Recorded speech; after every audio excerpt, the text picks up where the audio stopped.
વિદ્યાર્થી મિત્રો નમસ્કાર, હું રાજેન્દ્ર પડિયાર યુટ્યુબ ચેનલમાં આપ સર્વેનું હાર્દિક સ્વાગત કરું છું. અત્યારે આપણે ચર્ચા કરી રહ્યા છીએ ધોરણ 9 સામાજિક વિજ્ઞાનમાં ત્રીજા ભાગની, જેમાં આપણો જે પ્રશ્ન બનશે મુખ્ય એ છે દ્વિતીય એટલે કે બીજા વિશ્વયુદ્ધના પરિબળો એટલે કે કારણો. પ્રશ્ન સમજવામાં આપણને સરળતા રહેશે જો તમે ચેપ્ટર 2ના વિડીયો સારી રીતે જોયા હશે અને સમજ્યા હશો તો તમને અત્યારે જે પ્રશ્ન આપણે ચર્ચા કરીશું એને સમજવામાં કોઈ પણ પ્રકારનો પ્રોબ્લેમ થશે નહીં, કારણ કે લગભગ અમુક નાના મોટા ફેરફારો સાથે બાકીના પરિબળો સરખા છે. પરિબળો એટલે ઉગ્ર રાષ્ટ્રવાદ, જૂથબંધી, આવું એમાં પણ આવેલું, માત્ર એની અંદરની થોડી ઘણી વિગતો બદલાશે.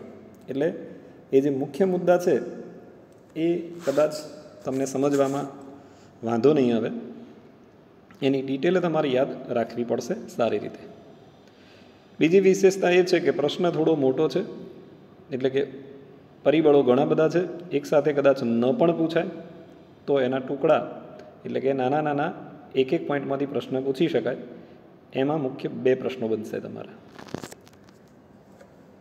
આવો જોઈએ દ્વિતીય વિશ્વયુદ્ધના પરિબળો, જેમાં પ્રથમ છે ઉગ્ર રાષ્ટ્રવાદ. ઉગ્ર રાષ્ટ્રવાદ એ મેં તમને ચેપ્ટર 2માં જ્યારે શરૂઆત થઈ ત્યારે સમજાવેલું છે. રાષ્ટ્રવાદ એટલે પોતાના દેશ પ્રત્યેનો પ્રેમ, ઉગ્ર રાષ્ટ્રવાદ એટલે માત્ર પોતાના દેશ પ્રત્યેનો પ્રેમ. સામાન્ય ફરક છે બંનેમાં, પણ જે મોટું પરિણામ લાવી શકે છે. તો ઉગ્ર રાષ્ટ્રવાદ કેવી રીતે બીજા વિશ્વયુદ્ધ માટે જવાબદાર હતું? તો એનું કારણ 3 દેશો છે મુખ્ય. એક જર્મની, બીજું જાપાન અને ત્રીજું ઇટાલી. જેમાં આવો સંકુચિત એટલે કે ઉગ્ર રાષ્ટ્રવાદ વિકસ્યો. કેમ વિકસ્યો? તો એના માટે સૌથી એક કારણ જવાબદાર હતું વર્સેલ્સની સંધિ. વર્સેલ્સની સંધિમાં કઈ રીતે બંદૂકની અણીએ જર્મની પાસે સહી કરવામાં આવી, એ જ સંધિમાં ઇટાલી અને જાપાનને અન્યાય થયો અને પરિણામે આ 3 દેશો ખાસ કરીને મિત્ર રાષ્ટ્રોના વિરોધી થયા. એમાં સૌથી મોટા 2 દેશો એટલે કે બીજા વિશ્વયુદ્ધ માટે જવાબદાર એવા 2 દેશો મહત્ત્વના છે. એમાં એક જર્મની અને એમાં પણ એનો શાસક એટલે હિટલર, અને બીજો ઇટાલી અને એનો શાસક એટલે મુસોલિની. બંને વિશ્વના સરમુખ હથિયાર કહેવાય છે. નાજીવાદની વિચારસરણી કેવી હતી કે જ્યાં જર્મન પ્રજા હોય એ પ્રદેશ જર્મની પાસે હોવો જોઈએ, અને પરિણામે જ હિટલરે ઓસ્ટ્રિયા અને જેકોસ્લોવેકિયાના પ્રદેશો હડપ કરી લીધા. એ જ રીતે ઇટાલીની અંદર મુસોલિનીએ પણ ફાસિસ્ટ પક્ષની સ્થાપના કરી હતી, અને સામ્રાજ્યવાદની નીતિથી એણે ઘણા બધા બંદરો અને પ્રદેશો જીતી લીધા હતા. જાપાન એ પણ લશ્કરવાદી નીતિ અપનાવીને ધીરે ધીરે સામ્રાજ્યવાદ તરફ આગળ વધી રહ્યું હતું, અને આ 3 દેશોની આ પ્રકારની ઉગ્ર રાષ્ટ્રવાદ અને સામ્રાજ્યવાદની નીતિ એના કારણે વિશ્વ શાંતિ જોખમાઈ અને લગભગ બીજા વિશ્વયુદ્ધની સ્થિતિનું નિર્માણ થયું. તો આ પહેલા મુદ્દામાં સમજી ગયા હશો કે ઉગ્ર રાષ્ટ્રવાદ કેવી રીતે વિશ્વયુદ્ધ માટે જવાબદાર હતો. યાદ રાખવા માટે આપ શું કરી શકો છો? આમાં તો માત્ર 3 દેશો વિશેની આમાં માહિતી લખવાની થાય છે: જાપાન, ઇટાલી અને જર્મની. અને એમની કઈ કઈ પ્રક્રિયાઓ છે એ એમાં તમારે થોડી થોડી એક વાક્યમાં લખો તો ચાલે. બીજો જે મુદ્દો છે જૂથબંધી. મારા ખ્યાલ પ્રમાણે જૂથબંધીનો મુદ્દો એ સમજવાનો નથી, યાદ રાખવાનો છે. એટલે એમાં એટલી ચર્ચા જરૂર કરીશ કે કોઈ પણ દેશને પોતાનું વર્ચસ્વ સ્થાપિત કરવું છે તો એના માટે એને શસ્ત્રો, લશ્કર અને જૂથબંધી એટલે કે પોતાનું ગ્રુપ મજબૂત બનાવવું પડશે. આની અંદર પણ એ જ આપેલું છે કે ફ્રાન્સ, ઇટાલી, રશિયા, ઇંગ્લેન્ડ હોય કે અમેરિકા હોય, આ બધાએ બીજા દેશો સાથે કરારો કર્યા છે, અને આ કરાર એટલે મૂળ પોતાના ગ્રુપની સ્થિતિ મજબૂત કરવા માટેના કરાર હતા. આપે 2 રીતે એને યાદ કરી શકો છો. હોશિયાર વિદ્યાર્થી લગભગ બધું લખવાનો પ્રયત્ન કરશે આમાંથી, અને જે વીક વિદ્યાર્થી છે એ જનરલ રીતે પણ આમાં લખી શકે છે. એટલે કે આ બધા દેશોએ એકબીજા સાથે સંધિ અથવા કરાર કરી અને પોતાના ગ્રુપની સ્થિતિ મજબૂત કરવાના પ્રયત્ન કર્યા. ત્રીજો જે મુદ્દો છે એ લશ્કરવાદ. આ પણ આવી ગયેલો છે, આપણે બીજા પાઠમાં સમજાવેલો. લશ્કરવાદ શબ્દ આવે એટલે બે બીજા શબ્દો યાદ આવવા જોઈએ. એક શસ્ત્રો અને લશ્કર એટલે કે સૈનિકો, આ બેને વધારવું. મિત્રો, પ્રથમ વિશ્વયુદ્ધ પછી શાંતિની જાળવણી કરવા માટેના પ્રયત્નો થયા હતા, જેમાં રાષ્ટ્રસંઘની સ્થાપના થઈ હતી. યુરોપના દેશો પણ રાષ્ટ્રસંઘના સભ્ય હતા, પરંતુ ખરેખર શાંતિની જાળવણીના બધા પ્રયત્નો નિષ્ફળ રહ્યા હતા. એનું કારણ હતું પ્રથમ વિશ્વયુદ્ધ બાદ યુરોપના રાષ્ટ્રો શસ્ત્રીકરણની સ્પર્ધા કરવા લાગ્યા હતા. શસ્ત્રીકરણ એટલે શસ્ત્રો વિકસાવવાની સ્પર્ધા, અને એ માટે એમણે માત્ર અને માત્ર શસ્ત્રોના ઉત્પાદન વધારવા માટે ધ્યાન આપ્યું.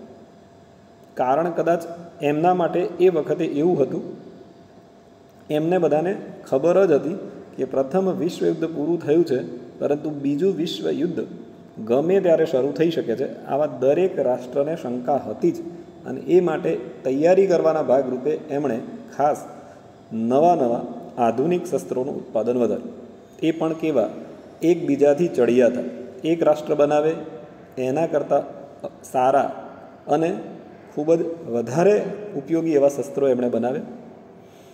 રશિયા અને જર્મની જેવા દેશોએ તો પોતાના ત્યાં ફરજિયાત લશ્કરી તાલીમ શરૂ કરી.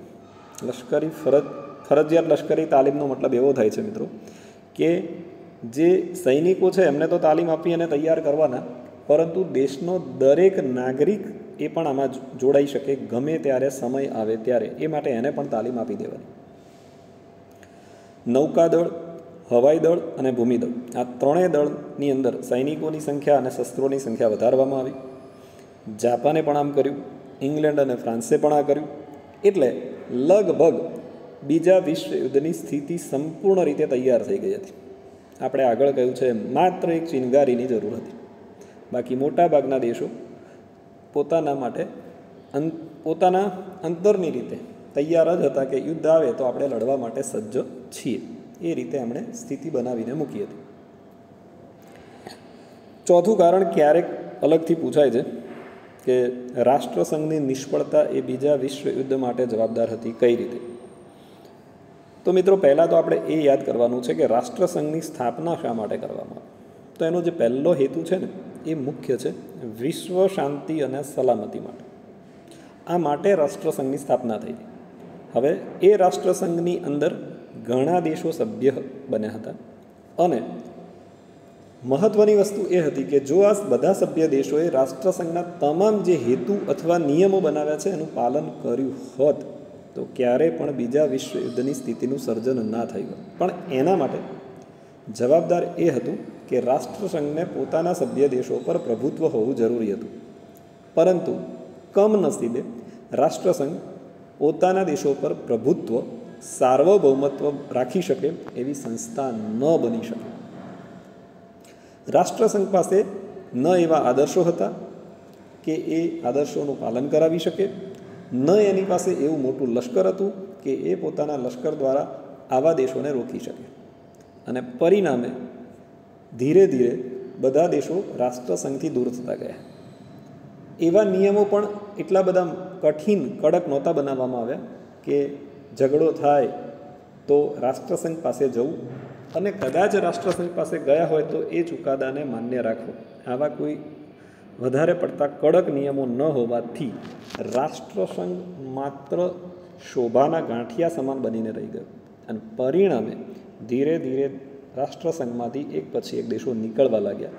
એટલે રાષ્ટ્રસંઘ એવી સંસ્થા ન બની શકી જેનું સર્જન શાંતિ, સલામતી અને વિશ્વના દેશો પર પ્રભુત્વ સ્થાપવા માટે થયું હતું. ઉદાહરણ સ્વરૂપે રશિયા અને જર્મનીએ રાષ્ટ્રસંઘ સાથે છેડો ફાડી નાખ્યો.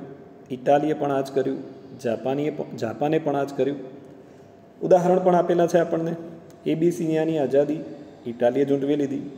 મંચુરિયા પર આક્રમણ, જાપાને કર્યું. ઝેકોસ્લોવેકિયા, જર્મનીએ જીતી લીધું. પોતાની નજરની સામે પોતાના સભ્ય દેશો આ પ્રકારની સ્થિતિ એટલે કે પોતાના નિયમો વિરુદ્ધ વર્તતા હતા, બીજા પ્રદેશને ગુલામ બનાવતા હતા.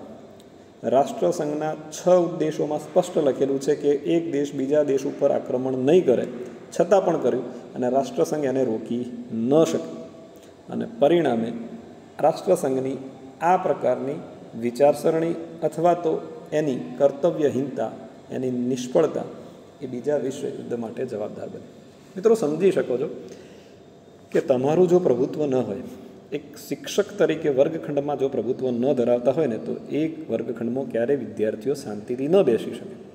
બસ એવું અહીંયા મોનિટરિંગ કરવામાં રાષ્ટ્રસંઘ નિષ્ફળ રહ્યું.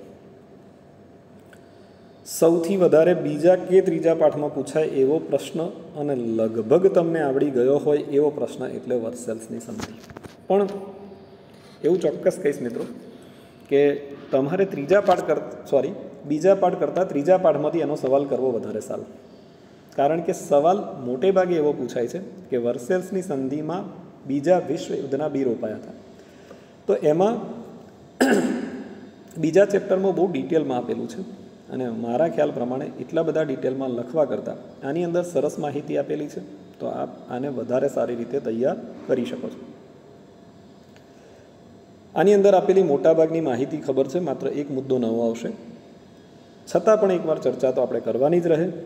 પેરિસ શાંતિ પ્રક્રિયા, વર્સેલ્સની સંધિ, જર્મની જવાબદાર, 6.5 અબજ પાઉન્ડ યુદ્ધદંડ થયો, રૂહર પ્રાંત પડાવવામાં આવ્યો, રાહાઇન નદીને જળમાર્ગ માટે ખુલ્લી મૂકવામાં આવી, આલ્સેસ અને લોરેન્સ પાછા લઈ લેવામાં આવ્યા, અપમાન અપમાન અપમાન, છતાં પણ શરતો ઉપર સહી કરવાની.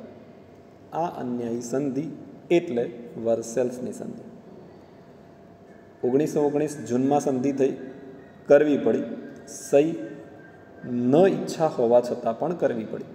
પરંતુ જ્યારે એડોલ્ફ હિટલર આવ્યો એટલે એણે વર્સેલ્સની સંધિને શું કહીને ફગાવી દીધી? આ એક નવો મુદ્દો છે જે બીજા પાઠમાં નથી આવ્યો. કાગળનું ચીંથરું. કાગળના ચીંથરાનો મતલબ શુદ્ધ ગુજરાતી ભાષામાં કહીએ તો રદ્દી કાગળ. જનરલી રીતે મિત્રો, કરાર થયેલા કાગળનું બહુ મોટું મહત્ત્વ હોય છે.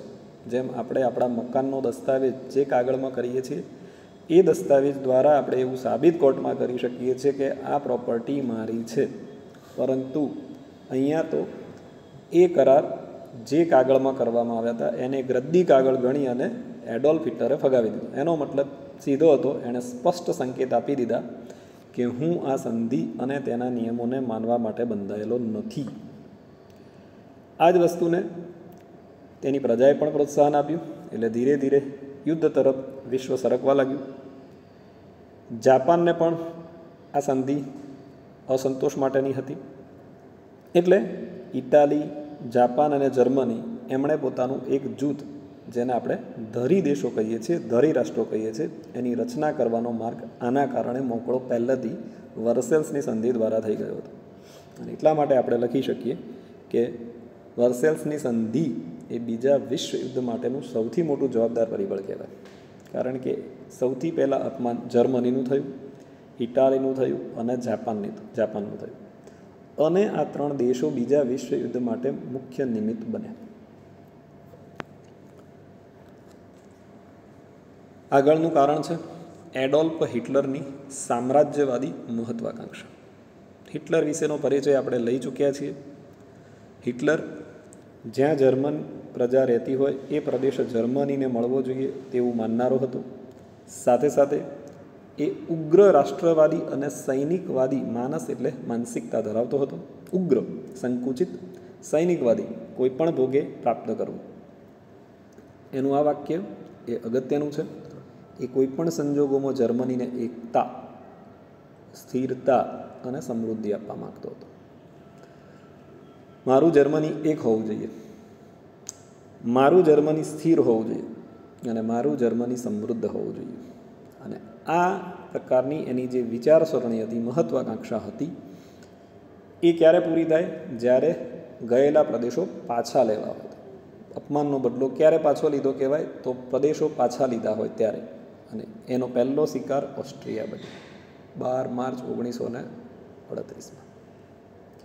ત્યારબાદ જેકોસ્લોવેકિયા 1 ઓક્ટોબર 1938. તારીખો કદાચ યાદ રાખવામાં મુશ્કેલી થાય તો નહીં રાખવાની. ત્યારબાદ લિથુઆનિયાનું મેમેલ બંદર જીત્યું 1939 માર્ચમાં. એટલે એણે પોતાની સામ્રાજ્યવાદની નીતિ અમલમાં મૂકી દીધી અને વિશ્વને એવા સંકેત આપી દીધા કે હવે હું રોકાવાનો નથી, તમારામાં તાકાત હોય તો મને રોકી બતાવો. એટલા માટે એની આવી ઊંચી આકાંક્ષા, જેને મહત્વાકાંક્ષા કહેવાય, એણે પણ બીજા વિશ્વયુદ્ધની સ્થિતિનું સર્જન કર્યું.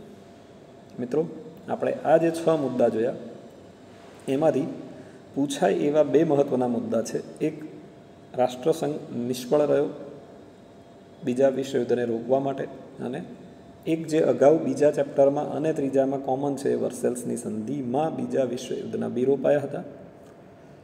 હવે બધા કારણો તૈયાર હતા, એક ચિનગારીની જરૂર હતી, અને એ ચિનગારી જેમાંથી એક પ્રશ્ન ત્રીજો બની શકે છે, જેવી રીતે બીજા ચેપ્ટરમાં બન્યો હતો કે પ્રથમ વિશ્વયુદ્ધનું તાત્કાલિક કારણ જણાવો, એવી રીતે આમાંથી પ્રશ્ન બનશે બીજા વિશ્વયુદ્ધનું તાત્કાલિક કારણ જણાવો.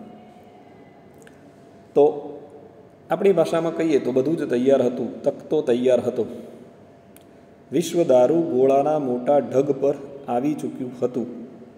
એક નાનકડી ચિનગારી ગમે ત્યારે વિસ્ફોટ કરી શકે તેમ હતી, અને આ કાર્ય જર્મનીએ કર્યું શાંત પોલેન્ડ ઉપર આક્રમણ કર્યું.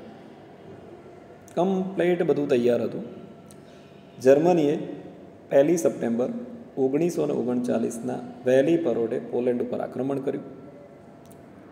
બ્રિટન અને ફ્રાન્સે જર્મનીને કહ્યું કે તાત્કાલિક રીતે આ યુદ્ધ રોકી દેવામાં આવે, પરંતુ જર્મની અને હિટલર પોતાની મહત્વાકાંક્ષા, પોતાની સામ્રાજ્યવાદ, પોતાનો ઉગ્ર રાષ્ટ્રવાદ, પોતાનો લશ્કરવાદ છોડવા માટે તૈયાર ન હતા. એટલે એમણે એની ઉપેક્ષા કરી. એટલે પોલેન્ડ તરફ બ્રિટન અને ફ્રાન્સ જોડાયા, જર્મની તરફ ઇટાલી, જાપાન અને અન્ય રાષ્ટ્રો જોડાયા, અને ત્યારબાદ બીજું વિશ્વયુદ્ધ શરૂ થયું. ઓકે મિત્રો, તો અહીંયા તમને 100% ખબર પડી હશે. મોટે ભાગે આ પ્રશ્નના અનુસંધાનમાં 1-2 મિનિટ તમારી સાથે વાત કરીશ. ખાસ કરીને બીજા ચેપ્ટરમાં જે મુદ્દા આવી ગયેલા છે એમાંથી ઘણા મુદ્દાનો સમાવેશ આમાં છે. નંબર 1.